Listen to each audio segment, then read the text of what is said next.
Djibril, c'est pour toi que je fais cette vidéo-là.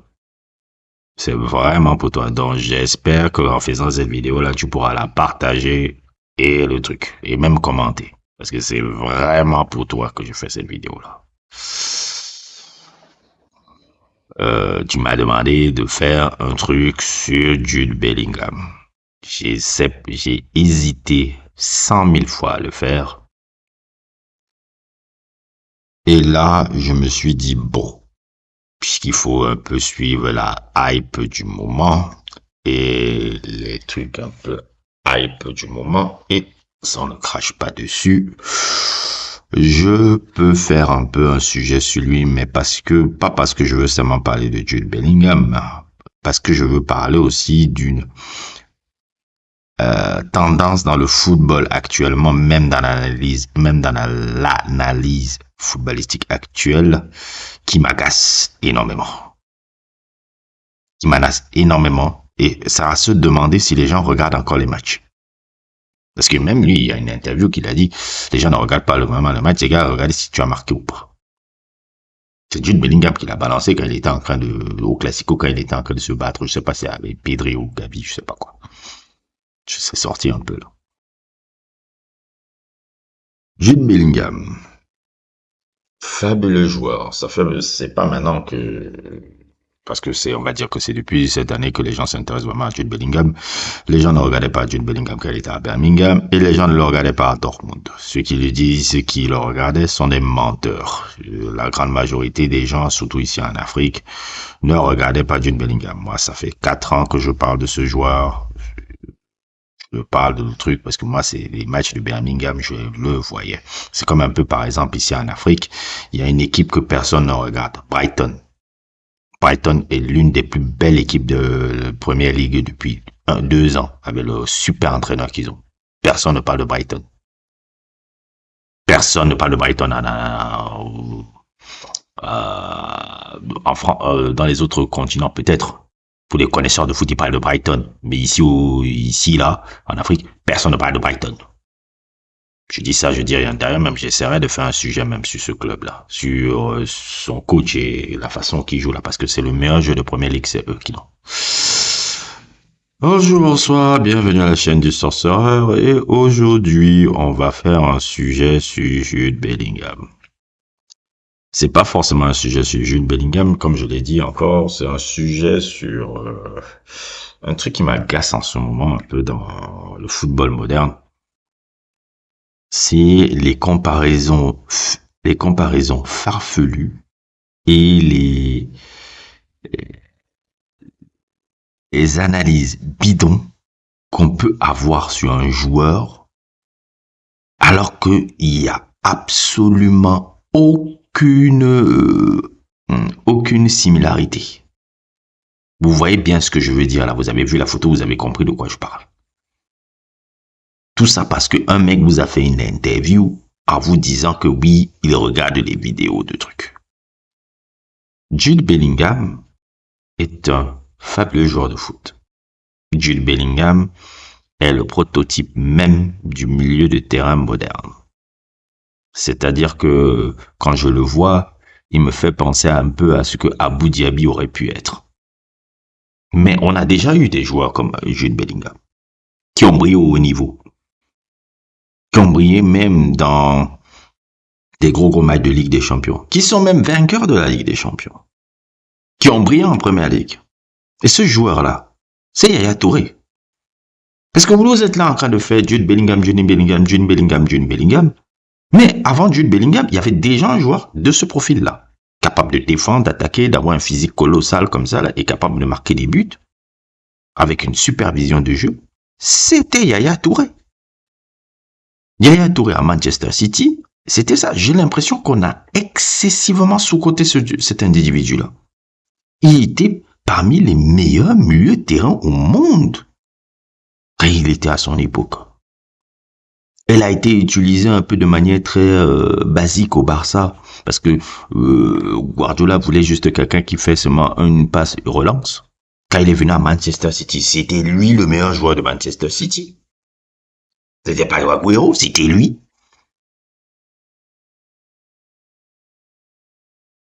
Vous voulez me dire que Jude Bellingham, c'est nouveau, il n'y en a jamais eu des Jude Bellingham avant? C'est comme si, et c'est le pire même encore, c'est quand si je vois des gars de ma génération qui commencent à parler et autres et tout, je dis, mais les mecs, vous regardez pas le foot.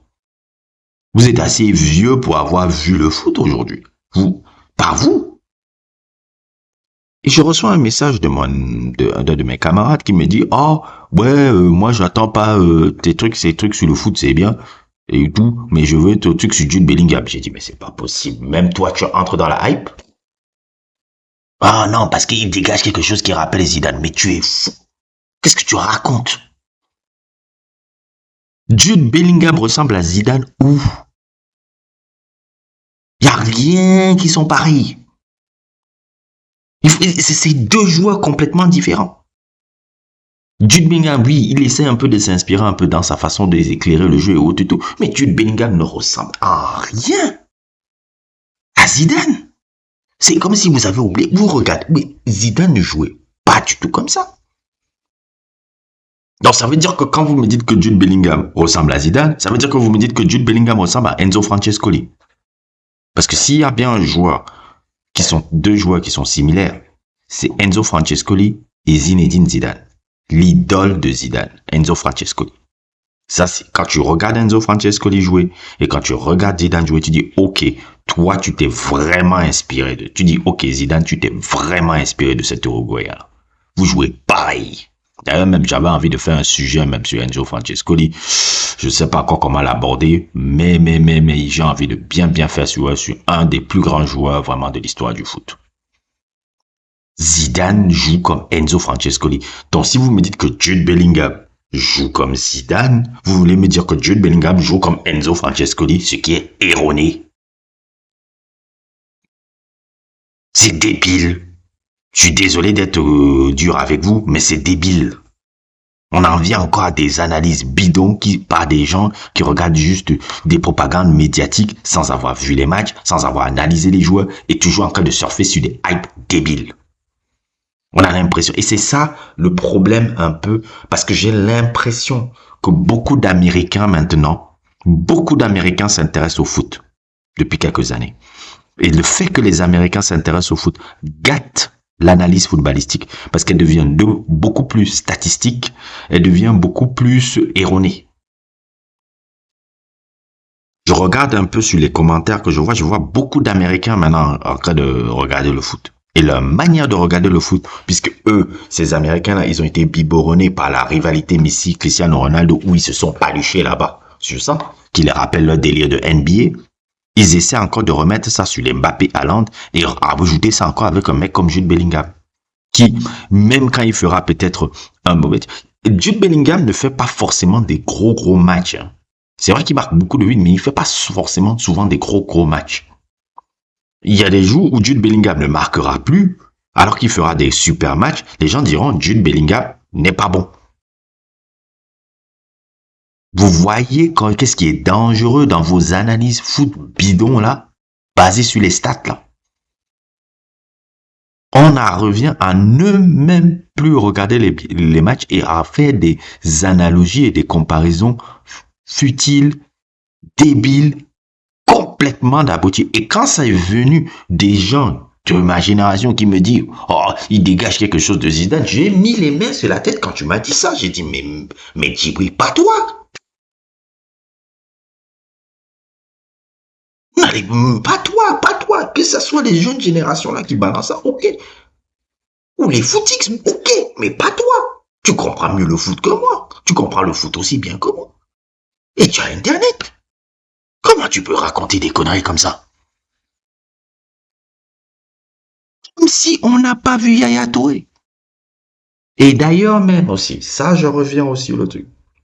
Parce que j'ai vu comment les gens font là. Oh, Jude Bellingham, c'est le meilleur joueur du monde. Les gars, ça fait juste 6 mois qu'il est au Real Madrid. Attendez même que la saison se termine, non? Attendez à même que la saison se termine, non? On juge les saisons commencent véritablement en mars et avril. C'est là où la saison est là. Attendez au moins mars et avril, où le Real sera à cette époque-là, où il sera aussi en termes de forme à ce moment donné de la saison. Haaland, au moins, on a déjà vu. Haaland, on a vu déjà plusieurs saisons au Dortmund, une saison aussi à des Ligues des Champions avec son club autrichien, là, je sais plus que le club autrichien là de Red Bull de Salzbourg. Et on a vu l'année passée avec Manchester City. Et on le voit encore actuellement avec Manchester City. Où il a fait le triplé, le truc et tout. Mbappé, les mauvaises langues me disent, il n'y a pas la Ligue des Champions. Mbappé, il y a 2 Coupes du Monde, les mecs. Déjà que je place ça au-dessus de la Coupe du Monde, Mbappé, il y a 2 Coupes du Monde, les mecs. Il y a 2 fucking Coupes du Monde. On parle déjà d'un gars qui est meilleur buteur de l'histoire de la Coupe du Monde et meilleur buteur de l'histoire des finales de Coupe du Monde. On parle déjà d'une icône du football mondial dans l'histoire. Déjà, Mbappé est déjà dans l'histoire. Haaland est aussi dans l'histoire déjà, mais il faut encore, je pense que il souffrira pendant très longtemps d'un manque de reconnaissance internationale avec le fait qu'il soit en Norvège. Tant qu'il ne fera pas des trucs avec la Norvège, il aura un peu, même s'il a gagné un triplé, il aura un peu des joueurs un peu comme Lewandowski ou Jan Roche dans l'histoire du foot. Ce genre de gars-là. Vous voyez, c'est un des immenses joueurs. Mais Jan Rush, immense joueur du Liverpool, immense joueur qui a gagné la Ligue des Champions. Je crois qu'il en a gagné 2 même avec Liverpool, je sais pas. Je pense qu'il a gagné 2 Ligues des Champions. Incroyable attaquant de première ligue. C'était vraiment un grand joueur à son époque. Mais le fait qu'il était gallois, ça l'a ralenti beaucoup un peu sur jusqu'à aujourd'hui. Tu parles de Jan Rush. Les gens se tournent et disent que tu parles. Oui, c'est qui? Jan Rush, c'est qui? Tu vois, un peu, les gens se tournent. Lewandowski va avoir aussi ça. Quand Lewandowski va arrêter, on se dit, ah oui, les connaisseurs de foot vont vous rappeler qui était Lewandowski. Mais dans l'histoire, la marque qu'il aura dans l'histoire du foot ne sera pas assez grande. C'est pour ça que Mbappé, je le mets déjà parmi les joueurs les plus importants de l'histoire du foot. Je le mets parmi les joueurs les plus importants de l'histoire du foot parce que je sais que la Coupe du Monde le place dans une dimension déjà grande. Et pour moi, je le placerai déjà parmi les 25-30 meilleurs joueurs de l'histoire du foot. Pas encore parmi les 10, mais s'il gagne une Coupe du Monde avec encore la France, et qui marque encore peut-être un but en finale ou qu'il est décisif dans cette Coupe du Monde-là, je vous assure, je mets Mbappé dans le top 10 des plus grands joueurs de tous les temps. Je ne rigole même pas. S'il l'amène, s'il gagne l'Euro, il fait partie déjà des joueurs incroyables de notre temps. Mais s'il gagne la Coupe du Monde encore avec la France en étant le meilleur joueur de cette compétition-là, en dépassant peut-être le record de Klose, en ayant fait 3 finales de Coupe du Monde consécutives, dont 2 gagnées, je vous assure que je mets ce gars-là dans le top 10 des meilleurs joueurs de tous les temps. Là, pour moi, il est déjà dans 30, top 25. Celui qui a la dimension encore pour l'instant la plus grande, c'est Mbappé. C'est pas Jude Bellingham. Jude Bellingham, oui, il y a des saisons incroyables et trucs avec Dortmund. Il y a une saison incroyable avec Dortmund. Il y a une Coupe du Monde, une très très bonne Coupe du Monde. Déjà, même si ça s'est terminé en quart de finale, une très bonne Coupe du Monde et un très bon début de saison.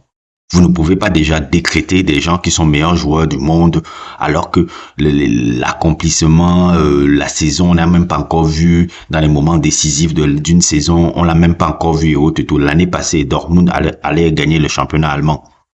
Les gars n'ont pas gagné à la fin alors qu'ils étaient bien partis pour le gagner. Les moments clés, je n'ai pas vu Jude Bellingham. Les moments clés contre la France, je n'ai pas vu Jude Bellingham. Même s'il a fait un bon match, je n'ai pas vu dans les moments clés. Moi, j'ai vu Mbappé dans les moments clés. Moi, j'ai vu Haaland dans les moments clés. On n'a pas encore vu Jude Bellingham dans cette situation-là. Et pour l'instant, dans son passé récent, on n'a pas encore vu qu'il a, comment dire, il a répondu à ces moments-là. On l'a pas encore vu. C'est en mars et avril qu'on saura si on peut lui dire qu'il est le meilleur joueur du monde actuellement. Pas maintenant. Là, maintenant, il est le joueur le plus en forme du moment, mais pas le meilleur joueur du monde encore. C'est à mars et à avril où le Real sera situé en championnat et en Ligue des Champions qu'on pourra maintenant dire. Et oui, lui, là, cette année-là, il a été le meilleur joueur du monde. Là, pour l'instant, que dalle. Il est juste dans la forme du moment. Arrêtez vos délits de hype à la con. Et même être aussi dans la tendance du football mondial et autres, il faut des saisons. Il faut énormément de saisons au haut niveau. Mbappé, je l'ai vu faire des trucs en Ligue des Champions. Hein. Mbappé, je l'ai vu performant en Ligue des Champions très tôt, à 17 ans. Même pas avec le PSG, avec Monaco, déjà. Le match contre Dortmund, vous l'avez oublié. Le match contre Manchester City, vous l'avez oublié. Ah, les gens ont la mémoire courte ici. Le PSG, il y avait des matchs là où il avait été hyper décisif.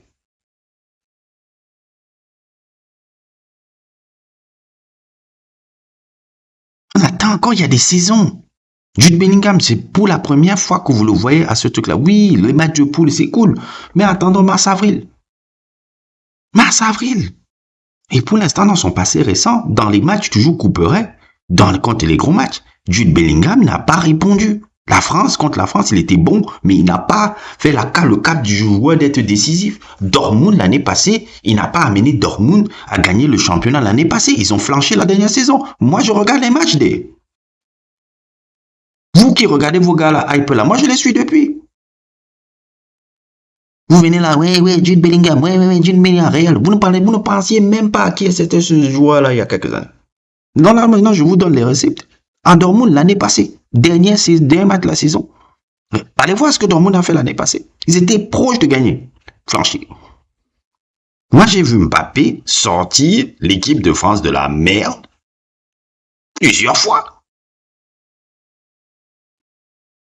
J'ai vu Mbappé contre Monaco. J'ai même vu Mbappé au PSG. Parfois même, il y a une année où tu as l'impression que Mbappé était seul. Neymar ne répondait pas, Messi ne répondait pas. C'était lui qui tenait la baraque.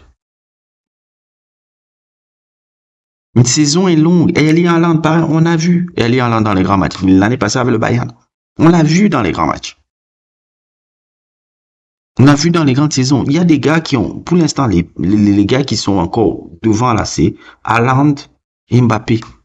Pas encore Bellingham. Bellingham est en forme. Mais tant que je ne verrai pas comment il est en mars et avril avec l'équipe du Real Madrid, je ne pourrai pas faire là, vous décréter vos meilleurs joueurs du monde là. Il est le joueur le plus en forme du moment, mais je ne décréterai pas meilleur joueur du monde. Parce que ça là, et tout, il y a des joueurs qui ont déjà un palmarès et des accointances qui les ont montré que dans les grands matchs, ils ont répondu présent. Bellingham n'a pas encore fait ça. Je ne compte pas le Classico. Non. Je compterai les trucs quand ce sera vers mars-avril. Parce que c'est là où une saison se joue. Que ce soit en Ligue des Champions ou en championnat. Tant que je ne verrai pas ça, vos délires de meilleurs joueurs du monde, c'est dans vos têtes. Vous êtes complètement dans la connerie. Et il faut arrêter d'être dans le prisonnier du moment présent comme ça. Une saison est longue. Et les trucs de farfelu de le comparer à Zidane, c'est une pure connerie. Vous ne devez pas mettre Zidane, vous devez mettre Yaya Touré.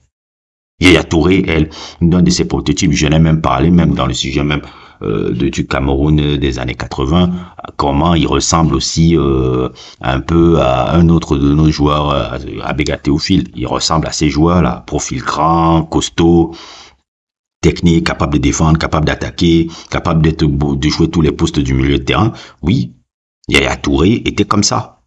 Vous avez tendance à oublier qui était Yaya Touré. Arrêtez-moi avec vos conneries que Jude Bellingham, c'est le nouveau Zidane. Restez tranquille. Si Jude Bellingham est le nouveau Zidane, Jude Bellingham est le nouveau Enzo Francescoli. Et Enzo Francescoli ne joue pas comme Zidane. Ne joue pas comme, excusez-moi, Jude Bellingham ne joue pas comme Enzo Francescoli. Zidane joue comme Enzo Francescoli. Dans les déplacements, dans les contrôles, dans les trucs, c'est pareil, c'est le même style. Comme vous le voyez sur la vidéo là. Jude Bellingham ne joue pas comme ça. Arrêtez un peu ces conneries là de faire toujours de football. Je me demande même qui. Mais qu'est-ce que c'est cette analyse de foot? Mais le football moderne, putain, Platini aurait dû être président de la FIFA. C'est lui qui aurait fait que ce foot là ne devient plus aussi débile là. Même l'analyse footballistique devient débile.